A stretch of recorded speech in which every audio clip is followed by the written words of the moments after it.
Welcome to Guillermo's Cocina.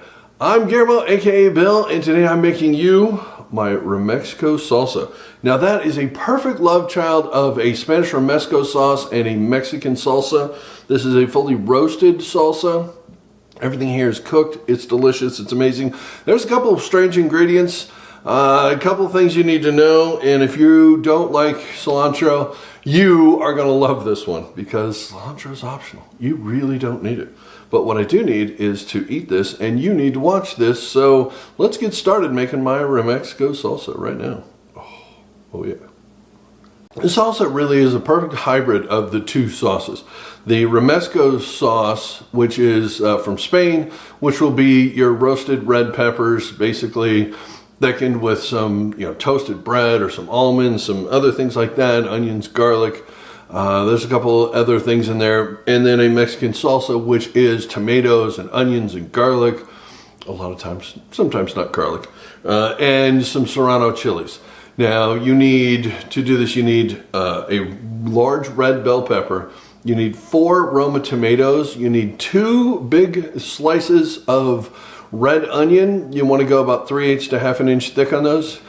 The onion is a very important component. You need about 3 to 4 cloves of garlic and some Serrano Chiles. Now, I usually use 3 or 4 Serrano Chiles, but as you can see here, they are giant. So I'm only using 2 of them, and it's going to turn out perfectly. This shouldn't be an overly spicy thing. It'll have a little bit of heat on the back, but it's just there for flavor. This is not a blow your head off salsa at all, but it is incredibly delicious and it goes great on things. You can eat it with chips if you want to, but this goes great on pork. It goes great on fish, on shrimp, something like that. This is perfect in a taco. Essentially, this is that kind of salsa. Now all we have to do is cook everything. This is all going on a grill. If you have a charcoal grill, great. If you have a gas grill, great. I don't care. Use whichever one works best for you, whichever one you have, and that's great. I'm going to show you exactly how to cook this. It takes about a half an hour to get everything charred, so plan ahead and don't burn anything because it doesn't taste good burnt. All right, let's go to the grill and I'll show you how to whip this up. And now let's cook up our veggies. We got our grill nice and clean here, oiling down the grate. We got everything on here. The pepper is in the back in a nice hot spot. It's gonna take half an hour for this to really cook off. Make sure you keep rotating everything. The Serranos are gonna be able to take a lot of heat. The onion doesn't take a lot of heat. I also didn't oil the onion here. It makes it too mushy for this recipe. The tomatoes, keep an eye on them. They will go quickly. Keep rolling them around. If there's hot spots and cool spots, rotate them. And the garlic, just don't burn the garlic.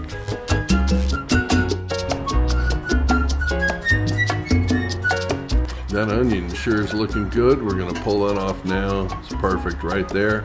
The garlic, oh yeah, she's done. Maybe a little too done. Some of the tomatoes, they're looking pretty good. That one's perfect. The skins are peeling off. Now remember, you're not just trying to get the skin blistered off, you're actually trying to cook the meat because this is a cooked salsa.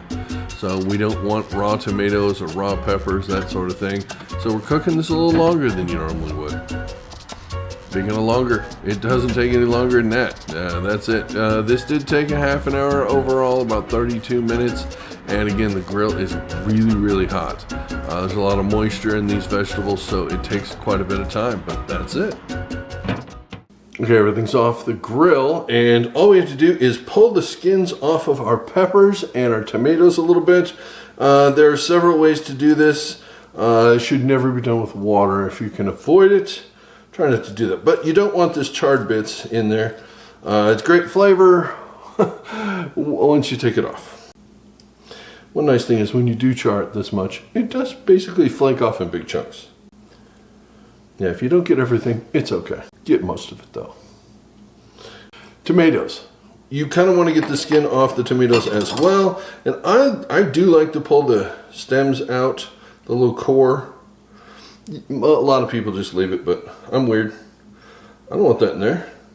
It's hard and lumpy. Ew. Nobody likes it hard and lumpy.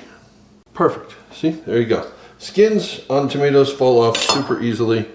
That one It pretty much ripped itself completely apart. Just keep doing this on the tomatoes. You'll figure that out. Okay, Serranos are easy peasy. When you get a little bit like that, it basically comes off as a bag. They're easier than jalapenos. That's why I like them. That's why we only use 2, is because these are giant. All right, those are going in. Onion. If you get some parts that are really, really charred, just crack those off. Otherwise your onion goes in like that. This one's much better. It's ready to go. Garlic. Garlic, roasted garlic is the most delicious flavor in the world. It is absolutely amazing. Make sure you get the parchment off of it, because that is not edible. Good. Okay, I'm going to do the last Serrano and the 2 tomatoes, but you get the idea. See you back here in a second. Okay, cleaned, reset, clean board, clean hands. That was a messy job. We are going to quickly pulse this a couple times. Okay, that is good enough for now.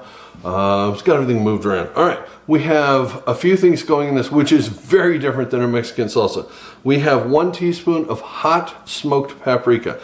No substitute is possible with that. It has to be hot smoked paprika. Everything else will change the flavor. Don't do that. You can find that where you buy all your paprikas. I don't know. We also have a teaspoon of coarse ground sea salt in here. It's like a heaping thing. And some half a teaspoon of black pepper. That is going in here as well. Now, this is very weird for a Mexican salsa, but pretty normal for a Romexco, which is also normal for a Romexco. That's why we're blending these. This is a half a teaspoon of balsamic vinegar. Woo! That's some stuff. Or is it a full teaspoon? I don't know. This guy knows. It's right there. Might be a full teaspoon. That was a while ago when I did that. Can't remember. I've done a lot of stuff so far. All right, the last thing we're going to do is put some olive oil in this as we're drizzling it, as it's spinning, but cilantro. Now this is a bit controversial. If it tastes like soap to you, leave the cilantro out. If it doesn't taste like soap to you, put some cilantro in. Not a lot. And cilantro will really overpower this quickly and change the flavors. I mean, I'm not even kidding about a little, like that. Seriously, that is all we are going to use. I like cilantro, and that is still all I'm going to use, which says you don't really need it. All right, so let's let this go until it gets nice and smooth. Oh, that smell. That is a great smell. Oh yeah, that looks pretty doggone good. This is a bit lumpy. It's okay that it's lumpy. Now we're going to pulse this and drizzle a little in. How much olive oil is going to go in this? Avocado oil works as well. Talk slower and enunciate. Thank you, comment section.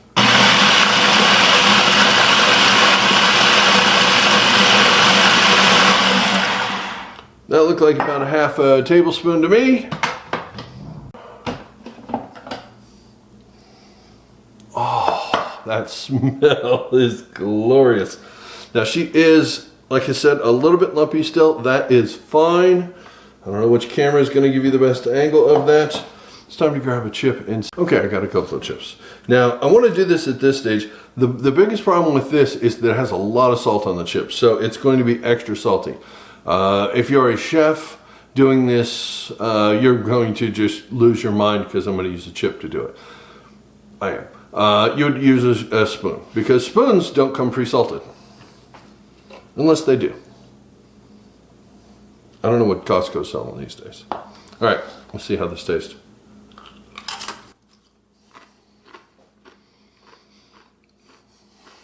Oh yeah.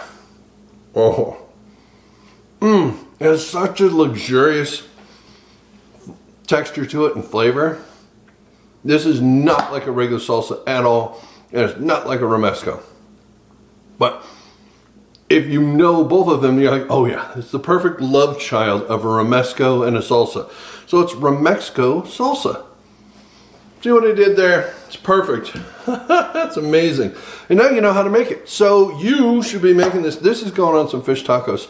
Because if you're making really fancy fish tacos, you need a really great salsa to go over the top of that. And if you want to see that video, you're going to have to go over the How to Cook channel, because I'm going to be doing it over there, because that channel is actually monetized. This one isn't. So this is the bonus Romexco salsa. Even I have a hard time. It's delicious. And I'm going to stop talking now because it's over. Thanks for watching. You know how to make this. I want to hear in the comments how it turned out and how much you love this. What you do different. You can add a few things to it. If you really want to put a thickener in here, go for it. Some toasted pepitas, little pumpkin seeds. Oh, yeah, it's beautiful. That would make it more Mexican-y, wouldn't it? Instead of almonds and bread. Yeah, perfect. All right, I'm done. Thanks for watching. I will see you on the next video. If you like, subscribe, comment, do all that fun stuff. And I will see you on a future episode here at Guillermo's Cocina. Thanks for watching. Bye.